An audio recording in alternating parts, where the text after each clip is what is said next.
Welcome back everyone for another video of the Lollipop Man Talks. Today we are going to review the Italian Grand Prix 2017. Let us see if the prancing horse could reign supreme in front of the Tifosi, or did Mercedes again spoil the party this year too? Just me and my guitar.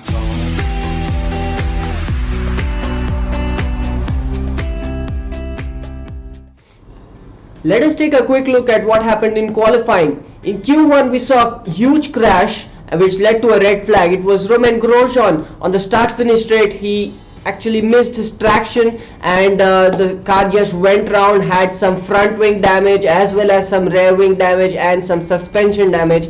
He was not, he could not continue after that, and because of the red flag and the huge amount of rain that was pouring down, the session was kept on being delayed for about 15 minutes each, and it was about 2 hours later that the session was presumed, and we saw the completion of the qualifying. So what happened was Romain Grosjean, he obviously had a big crash and could not take part in the subsequent qualifying sessions. So he was out in Q1. The others that were out in Q1 were P16 was Kevin Magnussen in the other Haas. So both the Haas cars are out in Q1 itself, and you don't expect that in a power circuit like Monza.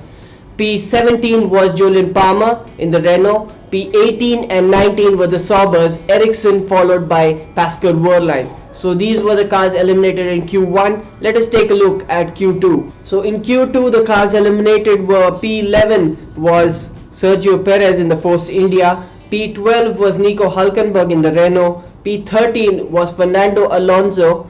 In P14 was Daniel Kvyat ahead of his Toro Rosso teammate Carlos Sainz. So both the Toro Rossos in their home country, the Italian Grand Prix, they could not impress the crowds. Normally they do come alive in the Inter's conditions, but not this time around. And surprisingly Van Dorn got through, so that was a very good drive from Stoffel Van Dorn in the McLaren, and very good job on a power circuit like Monza getting into the top 10 for Q3. So let us see what happened in Q3. Q3 was another very interesting session, and we saw the record broken. Finally, it is Lewis Hamilton that holds the record for the most number of career pole positions. 69 career pole positions for Lewis Hamilton. He takes the pole position and he will start on P1. P2 was Max Verstappen and P3 was Daniel Ricciardo, but both the Red Bulls would not be starting on 2 and 3 because they have lots of engine penalties to be taken. And another very good thing that happened was Lance Stroll. He's become the youngest person to start on the front row, and in the Williams now he was on P4, but then because of the penalties of the Red Bull cars he just jumped up to the second position and he will start on the front row of the grid. Absolutely ecstatic for sure. And P5 was Esteban Ocon ahead of the other Mercedes of Valtteri Bottas, who failed to really capitalize in these wet conditions. P7 and 8 were very gutted and disappointed Ferraris of Kimi Raikkonen ahead of Sebastian Vettel. So a very bad day for the Ferrari fans, and the Tifosi obviously would not be very pleased with that effort. P9 was Felipe Massa. In contrast to his teammate, he was pretty down when compared to his teammate. So his teammate going to start in the front row, and now Felipe Massa in P9. And P10 was Stoffel Van Dorn.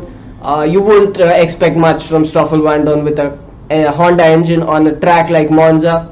That's the best he would have got anyways. So this is what the grid is going to feel like. There's lots of penalties, so a lot of shifting, and you can see that the Saubers come up to P11 and 12. So starting on the 6th row of the grid, they just jump up from the bottom of the timing sheet. So a very crazy starting grid for the Italian Grand Prix. So this is what the qualifying was. Now let us take a quick look at what happened in the race.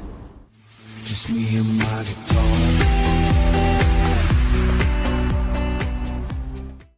Talking about the start of the race now, Lewis Hamilton had a pretty normal kind of a getaway.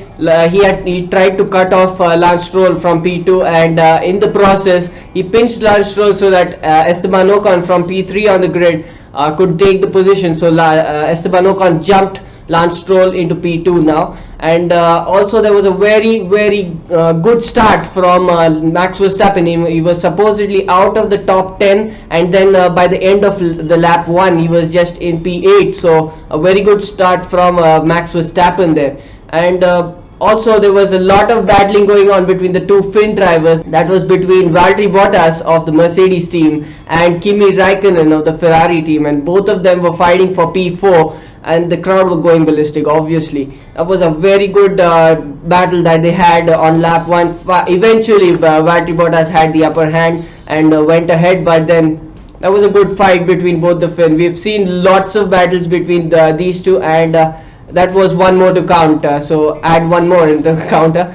That was a very good battle. There was a little bit of a contact between Massa, who was actually who had actually gone wide before the entry of turn 1, and in the process at turn 2 had to actually collide with Sergio Perez. So Sergio Perez having some bodywork damage being done by Felipe Massa. So not a very good start or an ideal start for both Sergio Perez and Felipe Massa. But Lance Stroll is still hanging on to P3, and that was a very good thing for him. So in the subsequent laps we could see lots of overtaking being done. Valtteri Bottas jumping up from P4, he overtook Lance Stroll, and then Esteban Ocon moving into P2, and we saw a swap of the Ferrari cars at one of the Lesmos, and after that Sebastian Vettel was actually attacking very much, and he also overtook both Lance Stroll and Esteban Ocon, moving into P3, much to the delight of the Tifosi. Kimi Raikkonen all throughout the race was complaining about some kind of a rare damage which was not there to be found by the team or the viewers as well. There was no damage that Kimi Raikkonen had, but he was complaining throughout the race. He somehow was not very pleased with the rare balance of the car, and I think that's the reason why he could not attack these cars, that is Lance Stroll and Esteban Ocon, as efficiently as Sebastian Vettel could. But thinking about the Mercedes, both of them just waltzed off into the distance, and they were going very fast, and I think from now on you could predict what would happen. It would be a Mercedes 1-2, and Sebastian Vettel would try to protect P3. That's as much high they could go, the Ferraris. And we could see another contact that was between Max Verstappen and Felipe Massa at turn 1 and 2, the first chicane, and to the sheer bad luck of Max Verstappen, he had a front right puncher, and that was not a very good race again for Max Verstappen. Again, moving on to the back foot, he was he was attacking and he was driving very well. Even on the qualifying day, he had a very good qualifying day, but then because of the penalties and now the contacts, the bad luck just continues for him, and that's the reason why he was very unhappy or upset with that crash that he had with Felipe Massa. At around lap 14-15, we had a battle for P12 between Fernando Alonso and Julian Palmer. At the second chicane, Julian Palmer had actually gone across the chicane and gained an advantage, which Fernando Alonso was not happy about, and he did not give the position back, did Julian Palmer. So he was very upset about it. He kept on shouting that what is Palmer doing? He's missed the chicane, and he was pretty upset about it. And even after the verdict came out, that was 5 seconds penalty, that was he was not pleased about it, because he knew that the Honda engine on the Monza circuit, it was very easy for Julian Palmer to get a 5-second advantage to the Honda engine of Fernando Alonso. So he was very upset throughout the race, and we saw that on lap 16 it was Kimi Raikkonen coming into the pits from P5 on the racetrack, and the subsequent lap Lance Stroll came in.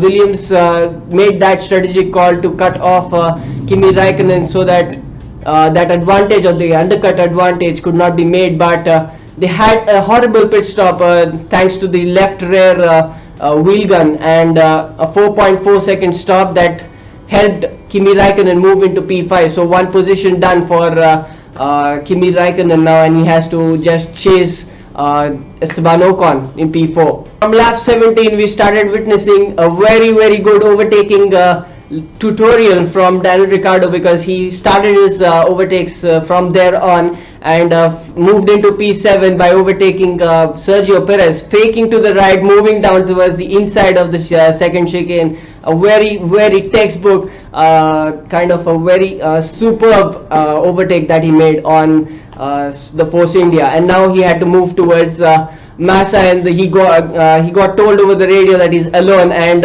a very funny reply from him, a very cocky reply from him was, "I lack am vulnerable." So that was a very good one, and a little bit of humor added to the race. And on lap 26 we saw that Kimi Raikkonen moved past Esteban Ocon. So finally moving into P4 did Kimi Raikkonen, and a little bit of a positive to be taken from the race at least. And on lap 41 we saw a very good again another radio. Kimi Raikkonen was vulnerable on lap 41 on the same straight.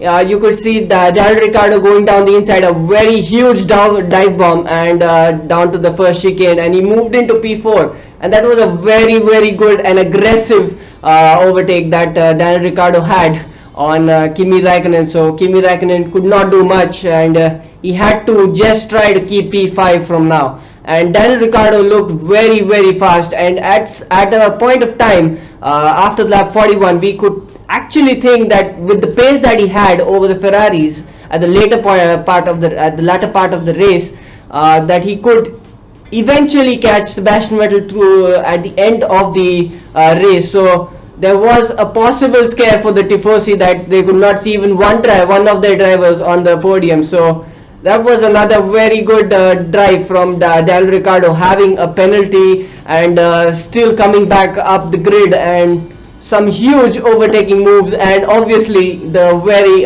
cocky radio rants that he had on the with his team. So a superb race for Daniel Ricciardo. Lap 52 we saw that Fernando Alonso too retired from the race, and both the McLarens had a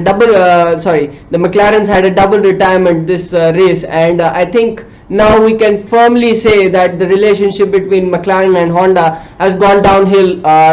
And from here on it's going to be a very big task. It's going to be a miracle if Honda managed to even stick with McLaren Honda for even 1 year. So another bad situation for McLaren and Honda as well.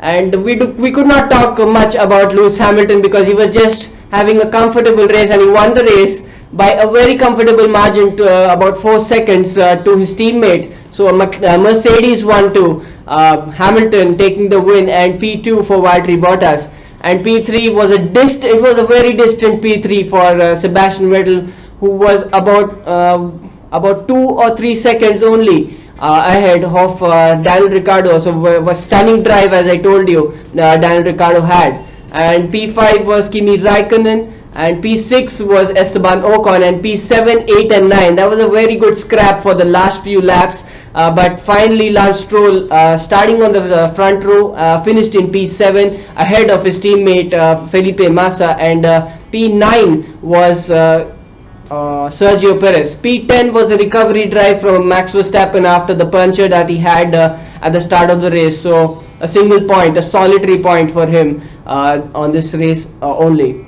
So a stunning race again for Mercedes, and Lewis Hamilton just enjoying his victories now, and a superb victory for him actually. And obviously Ferrari would be disappointed that they could not do it again this year in front of the crowd, and thinking about the power unit that they had this year, you would actually would have given the chance for or thought that Ferrari were actually very dangerous, and they would at least challenge for the win, but they were actually very far away than anyone imagined. So a very back to the drawing board kind of a thing for them, and they need to focus on the next race, which is Singapore, and a very advantageous circuit for Ferrari, as everyone would think. So they're going to be the people to beat at Singapore, and Mercedes would have their work cut out at Singapore.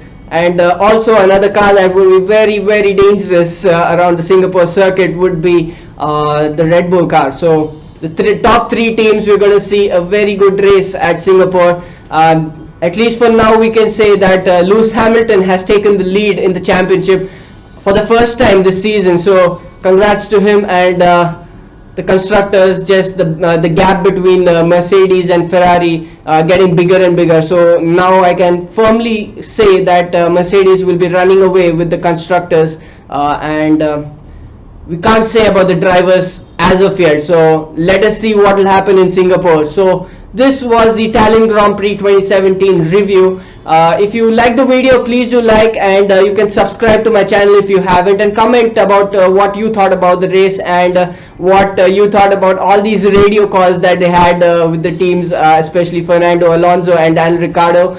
And yeah, what do you think about the Honda situation that's going to happen between McLaren and Honda? And there have been rumors about Toro Rosso as well. So where are Honda going to move to Toro Rosso, or they're going to stick with McLaren, or is McLaren trying to opt for the Renault engine? We're not sure about it. And what do you think about that situation? Please do comment about it, and I will see you for the Singapore Grand Prix next time. So see you later. Bye.